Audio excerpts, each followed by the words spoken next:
Once upon a time, North Korea was going to be rich. Not just sort of rich by the Hermit Kingdom's own standards, but rich rich. As early as 1960, Kim Il-sung declared that within 20 years, he would turn North Korea into a developed nation.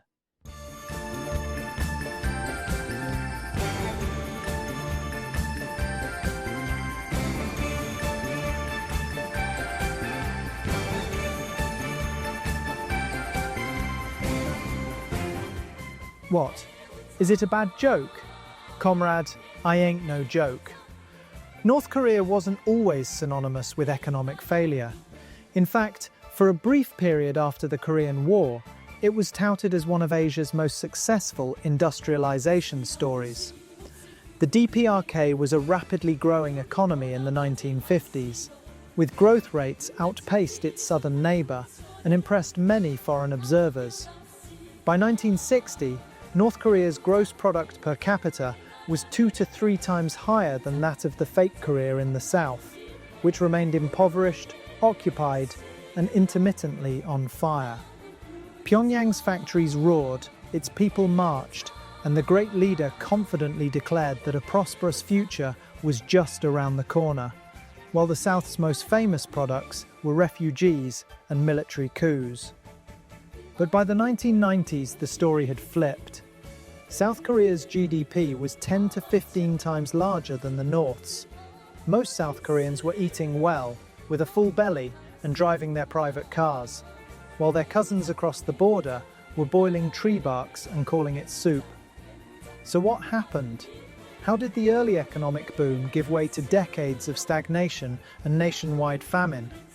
Why hasn't North Korea become the Switzerland of the East, with the highest GDP per capita around the world?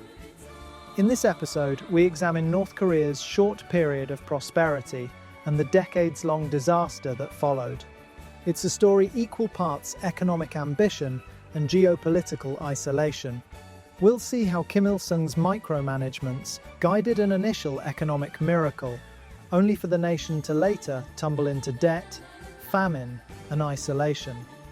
This is the rise and fall of the North Korea economy. History has taught us that an authoritarian communist monarchy is perhaps the worst economic model humanity has ever came up with, where 5-year plans last 10 years, and self-reliance means borrowing everything, then never paying them back. Buckle up, let's dig in.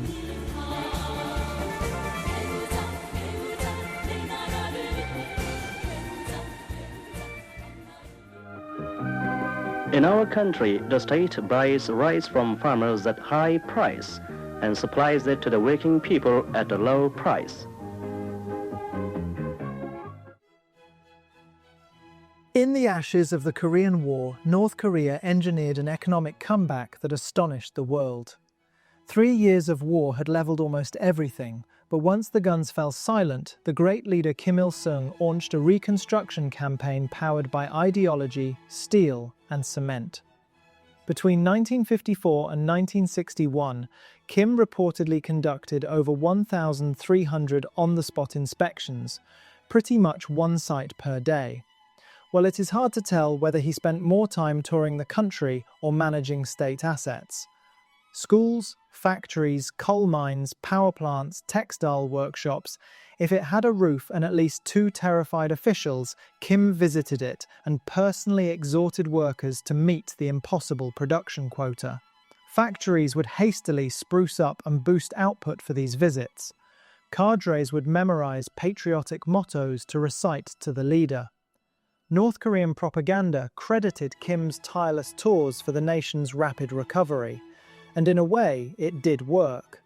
When the supreme leader shows up in person to ask why your steel output is 3% behind target, you must find a way to do your work faster. Our women are favored with 150-day maternity leave, and many kindergartens and nurseries are provided for their children. So they're performing feats to be innovators and labor heroines. A more explaining reason behind North Korea's economic miracle was the massive support from its socialist allies. The Soviet Union and China, along with Eastern European countries, poured countless resources into the DPRK's reconstruction. For instance, in 1953, the USSR forgave North Korea's pre-war debts and provided an outright grant of 1 billion rubles to jumpstart the rebuild. The result was an extraordinary influx of capital and expertise. In 1953, foreign aid made up nearly 20% of North Korea's entire national income. By 1954, the economy was reporting a miraculous 33.7% growth rate, proof that with enough friends, a dictator can build a wonderful economy. What war had destroyed, communist solidarity rebuilt them all, complete with blueprints, subsidies, and pure Marxist ideology. By the late 50s, North Korea's economy was held up as a model for the developing world. The DPRK had transformed from a devastated battlefield into a nascent industrial power in just a few years. Huge steel mills, machinery plants, chemical factories and power stations sprang up amid the rubble. The state directed an overwhelming share of resources into heavy industry.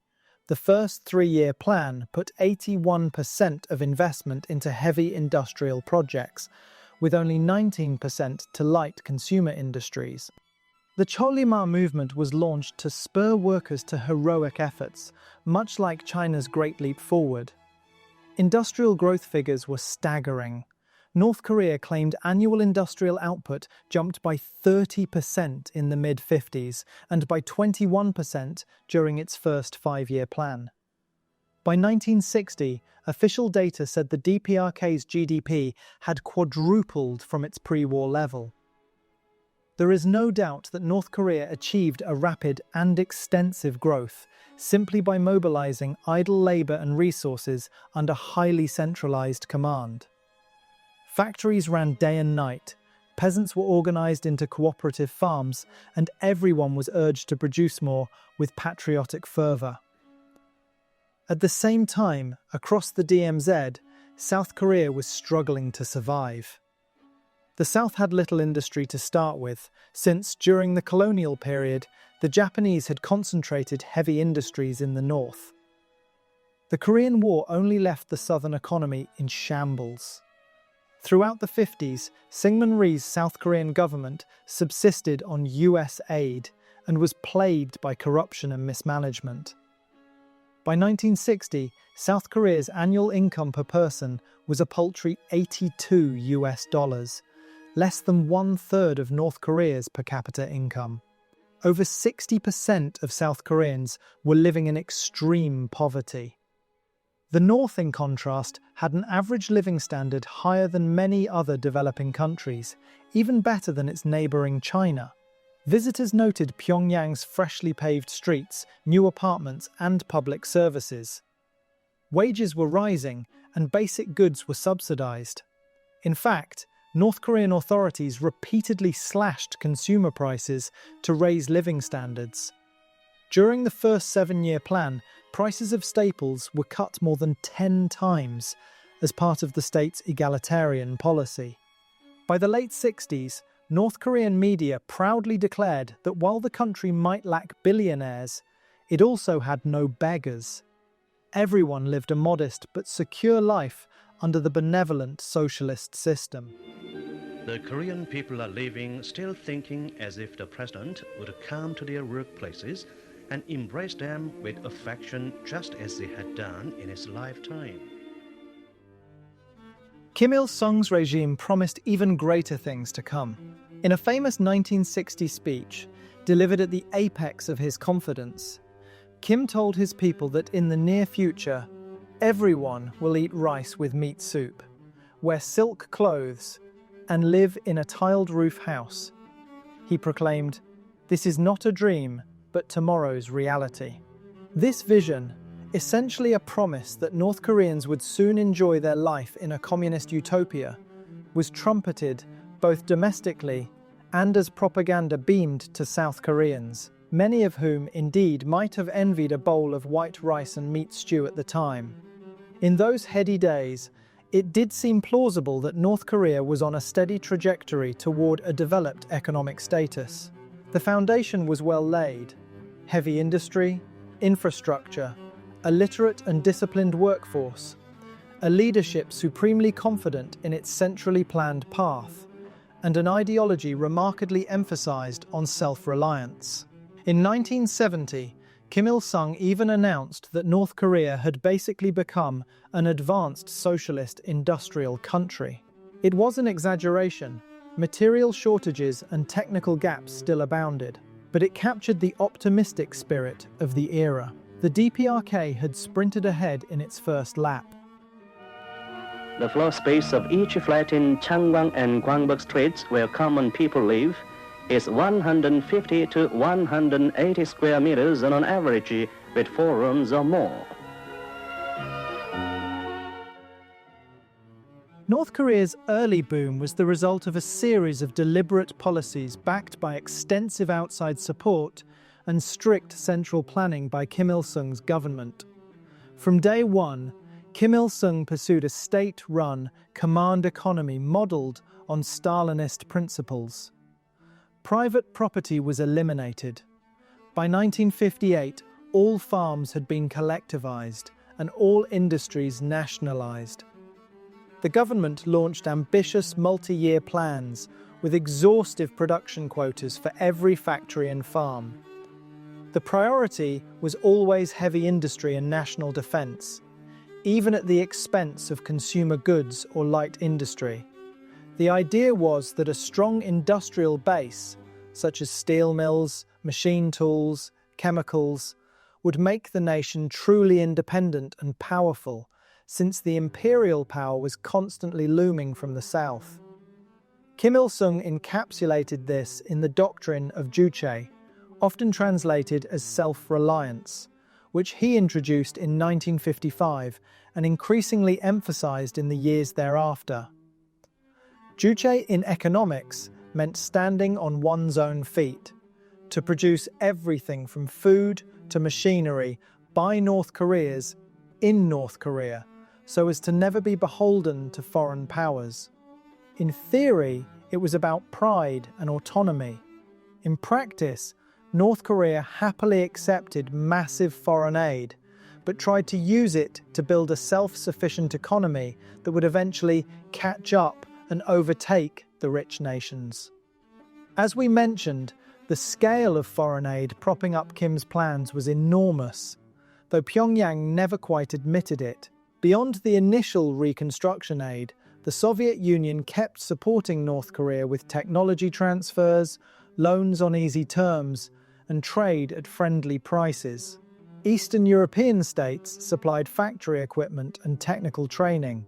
Each friendly nation adopted a reconstruction project like a socialist adoption program. East Germany rebuilt the port city of Hamhung. Poland sent locomotives and rail experts. Hungary set up a chemical factory. Czechoslovakia built a car plant. Even Bulgaria donated 20 million rubles for good measure. There's no difference between noble and mean occupation in our country. Those who serve the people are respected by them more than anyone else. By one estimate, Soviet aid and trade subsidies effectively bankrolled 30 to 50% of North Korea's industrial investment in the 50s and 60s. The colossal Hungnam fertilizer complex and the Kimchak steel mills, pillars of the North Korean heavy industry, were built with equipment and expertise donated by socialist allies. The foreign assistance was the hidden engine behind North Korea's self-reliant growth. Juche might have been the official mantra, but Juche was made possible by crates of machinery unloaded from Soviet ships and trainloads of Chinese grain. To Kim Il-sung's credit, he made shrewd use of the aid to lay the foundations of an industrial state. The centrally planned system excelled at mobilizing labor and resources for grand projects. If a factory needed 10,000 extra workers to meet a target, the state obliged by relocating 10,000 youth volunteers to the site. If farms needed more fertilizer, the state built chemical plants. If workers needed training, the state built technical schools. North Korea achieved near-universal education and trained a sizable workforce, which was crucial for development. The government had its own egalitarian social network. State-owned stores offered basic foods and goods at very low prices. Wages were adjusted periodically, and housing, healthcare, and education were free. These policies kept inequality low, mostly by keeping everyone equally poor. As a result, in the late 60s, there was no glitzy consumerism, but basic security for everyone. Food rations, heated housing, doctors at clinics, all covered by the state. In Pyongyang's narrative, this proved the superiority of their socialist system. However, the state-run approach also bred inefficiencies and illusions. Meeting rigid production quotas became an end in itself. Factories would sometimes hoard raw materials or over-report output to hit their required targets. Heavy industry expanded rapidly, but at the predictable cost of chronic shortages in consumer goods, a problem that only worsened with time. By 1961, cracks were appearing. The first 5-year plan overshot its schedule and was declared finished a year early. If you know history well, North Korean planners had a habit of fulfilling plans ahead of schedule when targets were quietly lowered. The follow-up 7-year plan proved too ambitious and had to be extended by 3 years to 1970 due to shortfalls. The causes were partly external. The decline in Soviet aid when North Korea leaned toward China during the Sino-Soviet split, and increased military spending due to rising Cold War tensions. But it was also clear that North Korea's method of economic growth, using the state power to throw more labor and capital to solve the problems, was hitting natural limits. Diminishing returns had arrived, and the central planners had nothing left to plan around them. Interestingly, to keep the momentum going, Kim Il-sung chose to double down on ideology. He launched new mass mobilization campaigns like the 3 Revolutions movement, reinvigorate the workforce through political enthusiasm, and invoked Juche with renewed intensity, even as the nation continued relying on imported fuel, foreign machinery, and spare parts that cannot be produced Jucheidly. A somewhat humorous example of Juche in practice from 1958 illustrates both the determination and the absurdity. North Korean engineers, seeking to make their own tractors rather than import them, took apart a Soviet tractor to reverse engineer it. Lacking technical experience, their first domestically built tractor could drive only in reverse gear.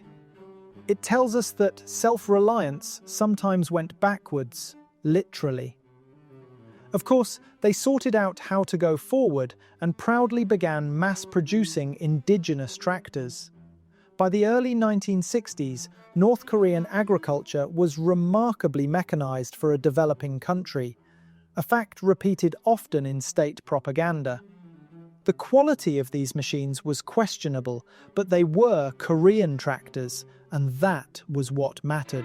In order to model the whole society under Juche ideas successfully, Kim Jong-il undertook the ideological and theoretical activity more energetically in order to transform all the areas of society as required by Juche idea. Likewise, faced with a shortage of textile materials, since cotton doesn't grow well in Korea's climate, Kim Il-sung championed the invention of vinylon, a synthetic fiber made from locally abundant coal and limestone. Vinylon, dubbed Juche fiber, allowed North Korea to produce its own cheap fabric. Never mind that vinylon cloth was stiff, itchy, and difficult to dye. In the 60s, many North Koreans were wearing vinylon attire as a badge of Juche. Through such efforts, North Korea aimed to show that a small nation could industrialize and stand on its own without bowing to capitalist imperialists. Throughout the 60s, North Korea leveraged foreign aid while insisting it was independent, a contradiction that the great leader managed with some success. But internal reports began to acknowledge growing imbalances. Heavy industry was outpacing agriculture, causing food supply shortages. Technological progress was slow. Much of the equipment was basically hand-me-down Soviet 50s tech. Still, outwardly, the best Korea kept projecting confidence. In 1970, at the Fifth Party Congress, Kim Il-sung declared North Korea an industrial agrarian state that had solved the basic problems of food and shelter. The next plan would supposedly launch the nation toward true affluence. The fervor of the propaganda might have hidden reality, but it could not change it. The model developing country of the 1950s was entering the 1970s with mounting hidden troubles. The government began to invest in new industries such as steel, coal, chemicals, machinery, and shipbuilding to create a powerful engine for economic growth. In those decades after the Korean War, the two Koreas were a study in contrasts. Much to Pyongyang's pride, for about 20 years, North Korea led the South economically. South Korea, after Ri's fall, eventually found its footing under a new strongman, Park Chung-hee, who seized power in 1961. Park's vision for South Korea actually bore some resemblance to Kim Il-sung's for the North. Both wanted rapid industrialization and a strong modern nation, but the methods and outcomes would differ drastically. Park Chung-hee, regardless of his leadership style, opened South Korea to international markets and investment. In the 60s and 70s, South Korea shifted from an aid-dependent backwater to an export-driven tiger economy. Seoul's government partnered closely with a few big private conglomerates and first focused on light manufacturing, such as textiles, footwear, and then heavy industries like steel, shipbuilding, automobiles, and electronics. This strategy, backed by substantial loans and technology from Japan and the West, ignited explosive growth. South Korea's GDP began growing at 8 to 10% per year on average, one of the fastest rates in the world. During the 1960s, as the North's centrally planned growth slowed, the South's market-oriented growth accelerated. Till the early 70s, observers noticed that South Korea was narrowing the gap. South Korea's economy was by then surging forward under what came to be called the Miracle on the Han River. By 1974, South Korea's GNI per capita was around $400, surpassing its northern cousin. North Korea's own statistics, of course, told a different story. Pyongyang claimed its 1979 GDP per capita was $1,920, a figure wildly higher than outside estimates and likely inflated by assigning generous value to state-subsidized goods and services. The United Nations, less impressed, placed the figure closer to $619. Despite the lack of precise numbers, the trend was undeniable. By the late 1970s, South Korea's total economy and technology had not only caught up to the North's, they had left the North far behind. North Korean sources quietly conceded that by 1979, the South's per capita GNI was roughly 3 times higher than North Korea's. This was an almost unthinkable reversal of fortunes in this Korean rivalry. The once poverty-stricken South had become an industrial exporter of cars, ships, and electronics, while the once model North was stagnating and defaulting on its international bills. The competition between the two systems played out in stark ways. In the 1960s, North Korean media routinely derided South Korea as a puppet regime, where beggars filled the streets and foreign soldiers trampled sovereignty. Indeed, during Syngman Rhee's rule, that propaganda wasn't entirely off-mark. South Korea was very poor and politically unstable, but by the 1980s, those roles had practically reversed. It was South Korea that hosted the Olympic Games in 1988, showcasing gleaming skyscrapers in Seoul and dazzling the world with its development. Meanwhile, North Korea, excluded and furious, tried to assert its relevance by building ever bigger statues and even disrupting the Seoul Olympics with sabotage. North Korea had set out to crush South Korea economically and militarily, but by the 80s, the North could barely keep the lights on, while the South had joined the ranks of upper-middle-income nations. Pyongyang's official line never admitted its inferiority. Even in the 80s, North Korean publications claimed their system was superior and that South Korea languishes under imperialist exploitation. But behind closed doors, the North's leadership knew the truth. They had seen the neon glow of Seoul on Japanese television sets. They knew the GDP figures, even if no one dared to say them out loud. The South was supposed to collapse. Instead, it got rich. One striking illustration of this reversal came in 1984. South Korea was hit by severe floods, and, in an unusual gesture, North Korea offered to send aid: 7,300 tons of rice, 50,000 meters of cloth, 100,000 tons of cement, and bags of medicines. Cynics noted this was a propaganda ploy. Pyongyang's rulers likely assumed Seoul would refuse the aid, as it always had in the past, and they'd score moral points at little cost. But to North Korea's surprise, that year South Korea accepted the aid. Why? South Korea was preparing to host the 1988 Olympics and was eager to foster a peaceful atmosphere. The South could afford to act magnanimously. It meant that South Korea felt confident enough to accept charity from the North without embarrassment. North Korea, once the big brother offering help to the poor South, suddenly found itself in the awkward role of junior partner. The aid was delivered, but one can imagine the confusion in Pyongyang at how quickly the prestige equation had changed. The diverging paths of the two Koreas can be summed up in one simple image often cited. Satellite photos of the Korean peninsula at night.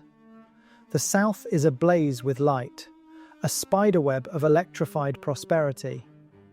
The North is almost completely dark, save for a faint glimmer around Pyongyang. This stark contrast is the result of decisions and events spanning decades. North Korea's road from early promise to later ruin was paved with good intentions, bad luck, and quite a few misguided policies. The seeds of the North's downfall were being sown even as it raced the South through the 1970s. Let all of us work energetically, single-mindedly, and with one purpose, to make our country, our motherland, ever more prosperous, as befits the soldiers and devoted followers of the great leader. January the 1st, 1995. Kim Jong-il. By the 1970s, cracks in North Korea's economic edifice were widening. The grand dreams of Kim Il-sung to reach developed nation status by the end of the 1980s were running up against harsh reality. The policy of Juche, designed to ensure self-reliance, increasingly led to self-sabotage. Determined to industrialize at all costs, North Korea plunged into oversized mega-projects and borrowed heavily from abroad, with little thought of how to pay them back. The decisions made in Pyongyang guaranteed that the so-called boom would veer off course, straight into stagnation, and eventually free fall. A major factor in the coming collapse was heavy borrowing. In the early 70s, North Korea saw an opportunity to obtain advanced technology from the West, as Cold War tensions briefly thawed during détente. Kim Il-sung essentially thought, why not have capitalist countries bankroll a socialist leap forward? So, North Korea went on a shopping spree in Western Europe and Japan, buying factories, machinery, even a nuclear reactor, often on credit. For a few years, this infusion of Western tech promised to modernize North Korea's outdated industrial base. Pyongyang struck deal after deal, For example, in 1972, North Korea borrowed $80 million from France to build a massive fertilizer plant. In 1974, it took out a $70 million loan from a syndicate of Swedish firms to import 1,000 Volvo automobiles and other equipment. In 1976, it secured $160 million in credit from Britain for a modern cement factory. In just 5 years, North Korea accumulated an estimated $1.2 billion in loans from Western governments and banks. This was a huge sum for a country with a national product of maybe $5 to $6 billion at the time. Yet Pyongyang showed little restraint, confident that rapid growth would let it repay these debts easily. After all, both Koreas in the early 70s were growing and optimistic. It seemed a race to prosperity was on, and North Korea did not want to be left behind. In October 1973, the Yom Kippur War broke out. With the price of raw materials skyrocketing, the domestic factories ground to a halt while inflation soared. This was a critical blow to Korea, since it was a country without a drop of oil, which had just begun to industrialize. Then the global oil shocks hit. In 1973, the Yom Kippur War led to OPEC's oil embargo, triggering the first oil crisis. World oil prices quadrupled, plunging Western economies into recession. This had a cascade effect. Demand for raw materials fell, commodity prices plummeted, and export markets contracted. North Korea was suddenly caught in a perfect economic storm. The kingdom's main exports were minerals and low-end goods, not exactly those recession-proof high-tech items. As prices for metals and other resources fell, North Korea's export earnings dried up, yet its loan payments to Western creditors remained due, now with higher interest rates. By 1975, it became glaringly clear that North Korea could not service its debts. The hard currency simply wasn't there. Pyongyang started defaulting on payment deadlines. One by one, foreign suppliers realized the bills would go unpaid.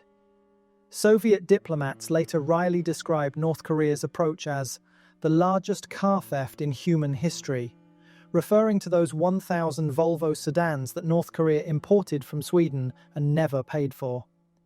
Those Volvos, by the way, were reportedly used as taxis and official cars in Pyongyang for decades, a visible reminder of unpaid debts still cruising the streets. In 1976, North Korea stopped even pretending to pay interest on many of its loans. Western lenders were, of course, not content. 3 years later, North Korea started to negotiate and to reschedule its debt, essentially pleading for forgiveness or indefinite extensions. In 1980, the inevitable happened. North Korea defaulted outright on virtually all its international loans. Japan, France, West Germany, and the UK all eventually wrote off massive losses. North Korea, once a curious new client in global finance, rightfully earned a reputation as the international deadbeat. By the end of the 80s, North Korea's unpaid foreign debt hovered somewhere between 10 and 12 billion US dollars. To put that in perspective, that was several years' worth of North Korea's entire export earnings at the time.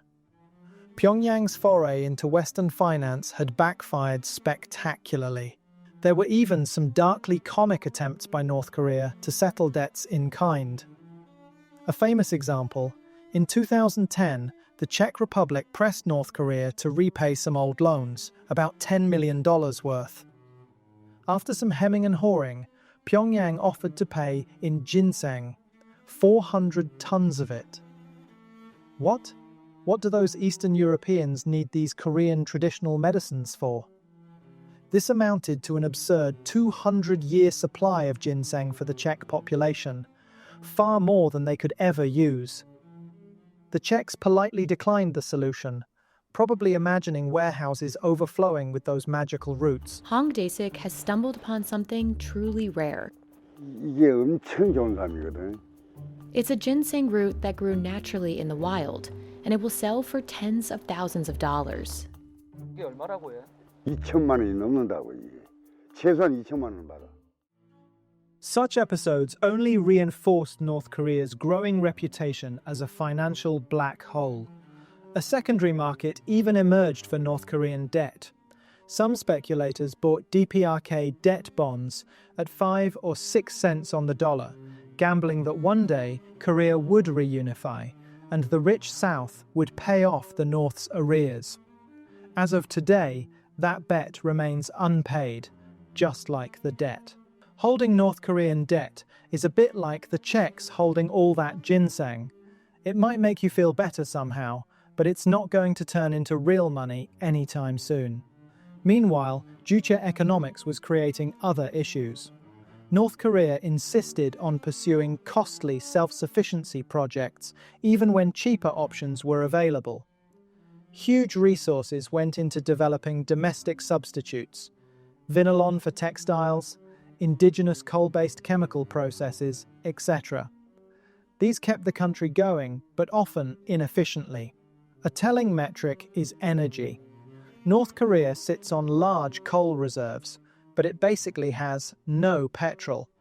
Rather than diversify or invest in energy-efficient tech, North Korea simply depended on subsidized oil from the USSR.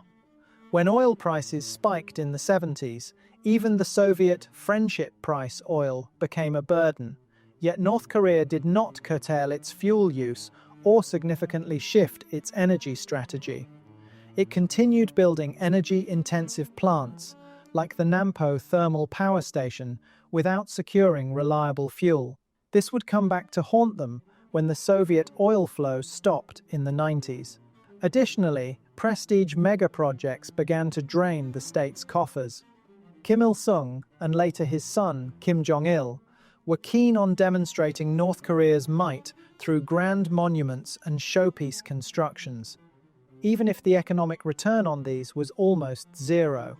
In 1982, for Kim Il-sung's 70th birthday, the regime unveiled a trio of monumental structures in Pyongyang.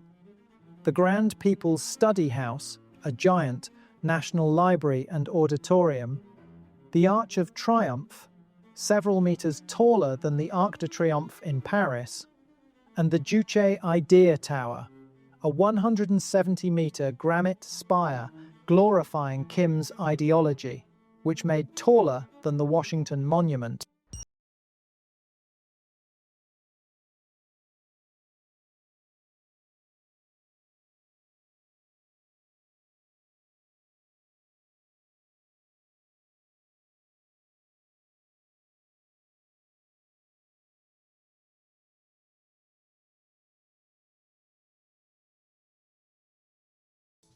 These birthday gifts to the great leader were impressive to behold and certainly boosted national pride. But they absorbed vast amounts of cement, steel, and labor for strictly non-productive purposes. And they were only the tip of the iceberg. North Korea built countless statues, mosaics, museums, stadiums, and showcase boulevards, while its factories often lacked spare parts. In the late 1980s, perhaps piqued by South Korea's coming glory as Olympic host, Pyongyang embarked on its most infamous white elephant, the Ryugyong Hotel. This was planned as a 105-story pyramidal skyscraper in the capital, intended to be the tallest hotel in the world. Construction began in 1987 with great fanfare. By 1992, after the expenditure of $750 million and the erection of a colossal concrete shell, work ground to a halt as North Korea's economy plunged into crisis with the fall of the USSR.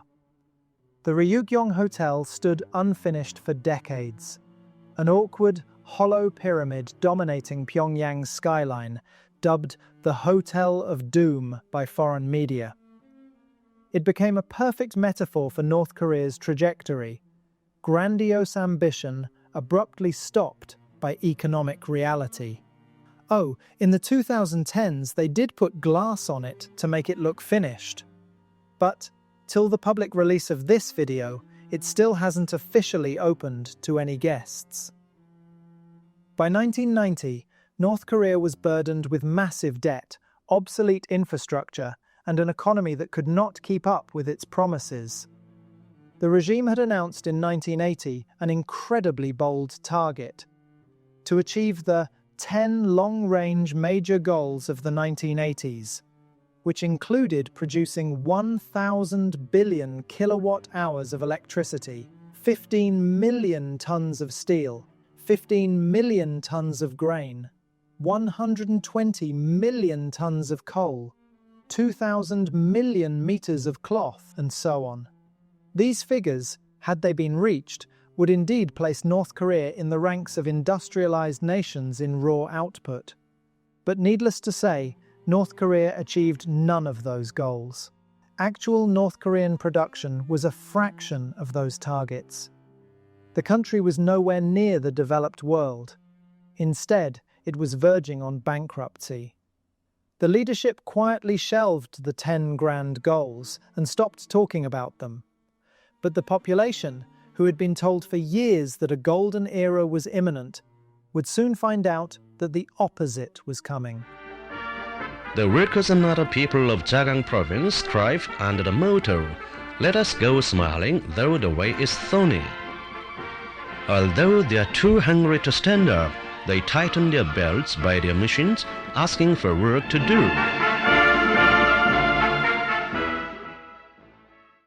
The final unraveling of North Korea's development dreams came with the disintegration of the Soviet Union and the end of the Cold War. In the late 80s, as Eastern Europe threw off communism and the USSR itself teetered, North Korea suddenly lost its economic lifeline. The Soviet Union had been the DPRK's largest trading partner, fuel supplier, and aid benefactor.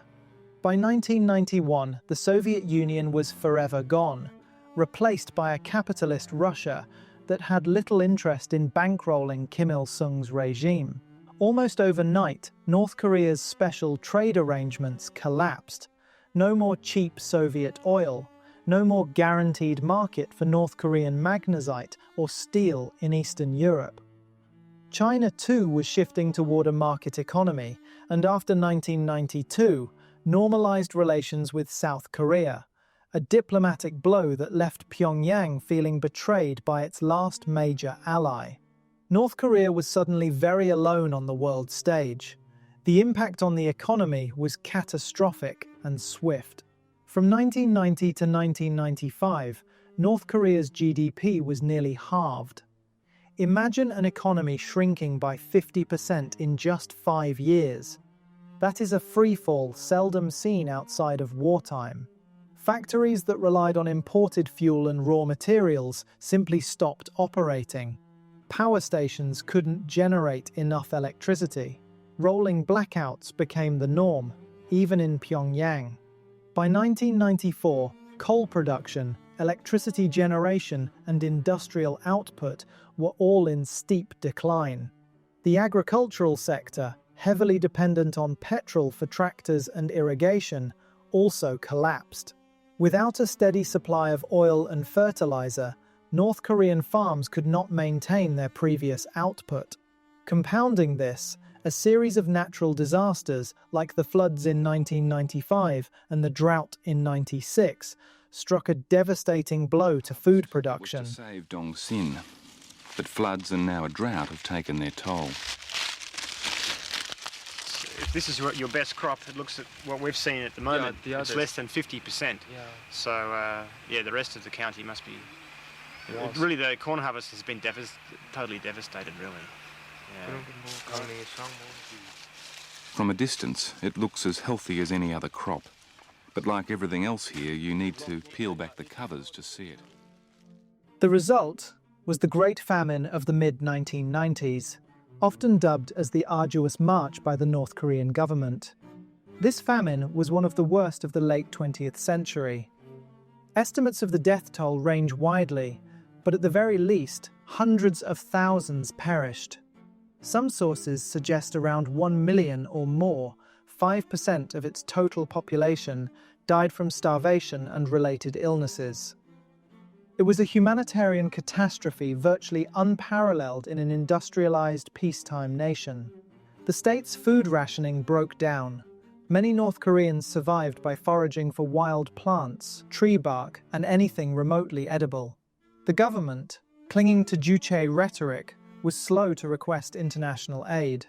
Only in 1997 did large-scale UN food aid begin flowing, and even then, distribution was tightly controlled by Pyongyang, often favoring the elite and military. The famine exposed the utter failure of North Korea's economic model. The country could not feed itself, let alone approach developed world living standards. This was also the time of leadership transition. Kim Il-sung, the nation's founding father and the architect of its economic plans, died abruptly in July 1994 at age 82. The country was already in crisis by then, and his death was a psychological shock. His son, Kim Jong-il, inherited an economy in tailspin and a society in trauma. The dear leader's response was not to reform as China had done in the 1980s, but to tighten belts further and emphasize the military. He instituted a military-first policy, giving the army priority access to food and resources. In essence, with too little to go around, the regime chose to ensure the loyalty of the armed forces, even if it meant civilians starved. North Korea retrenched into isolation even more deeply. In 1998, the regime formally declared a new era of strengthening the people's economy. What a vague slogan. In practice, it allowed just a few experimental private markets to pop up as a survival mechanism for people to trade food while refusing any systemic change. The country became a near-complete international pariah, known mostly for famine and an emergent nuclear weapons program. By the dawn of the 2000s, the contrast with South Korea was painfully extreme.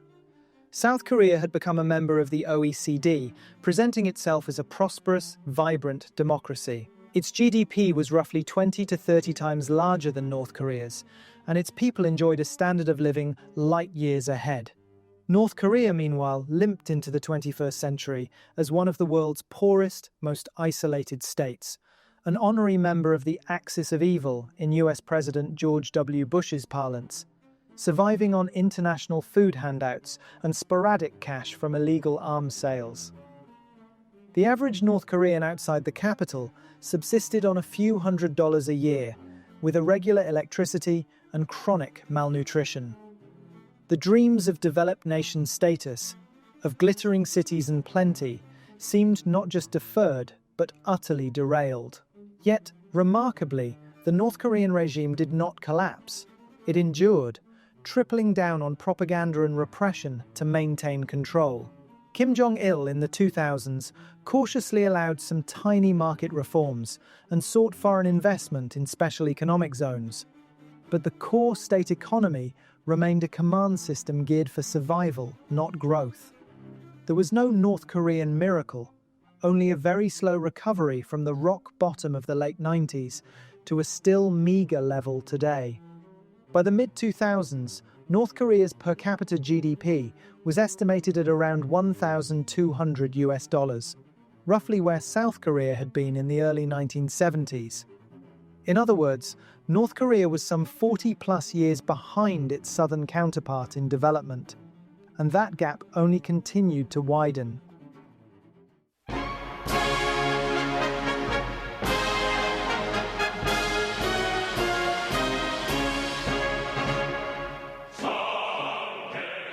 North Korea's journey from early promise to prolonged stagnation helps explain why it isn't, and perhaps never was, destined to be a developed nation. The country's leadership pursued a model of autarky, heavy militarization, and monumental vanity projects that proved unsustainable in the long run. They prioritized ideological purity and regime security over the kind of pragmatic reforms that other East Asian nations embraced to create wealth. The result was decades of economic mismanagement, crisis, and isolation. In simple terms, North Korea missed the train to development. It stepped off the globalizing world economy in the 1970s and never really stepped back on. And yet, in Pyongyang's narrative, that dream of getting rich never died. To this day, the North Korean government assures its people that prosperity is just around the corner. Every few years, new slogans arise. Let's build a powerful socialist economy, or leap forward in science and technology. The plans are laid out in glossy state media reports, complete with smiling workers and new apartment blocks. The outside world, seeing pictures of stunted children and nighttime darkness, knows everything inside the Hermit Kingdom is just a reality show.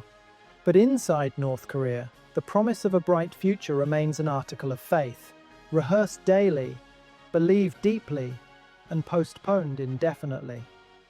The leadership has also tried to showcase pockets of progress. In recent years, under the Supreme Leader Kim Jong-un, Pyongyang has seen new high-rise apartments, water parks, ski resorts, and a beach tourist paradise. State TV shows footage of shiny new factories, often built with foreign aid or investment, and claims domestic production of smartphones and computers, which are mostly assembled from imported parts. These are presented as harbingers of imminent prosperity. The tone is confident, almost defiantly optimistic. We have nukes, we have new apartments, we're solving our problems our own way. It is a kind of absurd hopefulness, given the systemic issues that remain. But hope, even absurd hope, can be a powerful force in North Korea. It has to be, for the regime has little else to offer at this point but future promises. For the North Korean people, survival has been a long, grueling ordeal, punctuated by propaganda-fueled optimism. They are told to tighten their belts today for a better tomorrow, and many have internalized that narrative. Remarkably, the population endured. To this day, North Koreans are asked to endure hardships in the name of a stronger country that their children or grandchildren will enjoy. As our final thoughts, North Korea is not a developed nation because its economic and political system has prioritized absolute regime control over innovation and efficiency. Developed nations typically have dynamic economies that adapt, trade, and innovate. North Korea chose a path of rigidity and isolation. The results speak for themselves in the form of empty highways, idle factories, and a populace that, outside a privileged elite, lives in poverty by global standards. However, one cannot entirely rule out a better future for North Korea. Human history is full of surprises. Perhaps one day the regime will undertake true reforms, open up trade, and unlock the latent potential of its diligent people and abundant natural resources.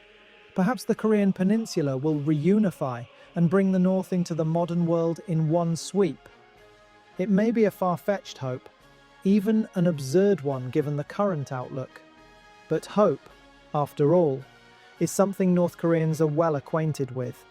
They've been promised tomorrow's reality for so long that the idea of a bright tomorrow is ingrained in the national psyche. The flame of progress flickers faintly in the Hermit Kingdom, but it has not been extinguished.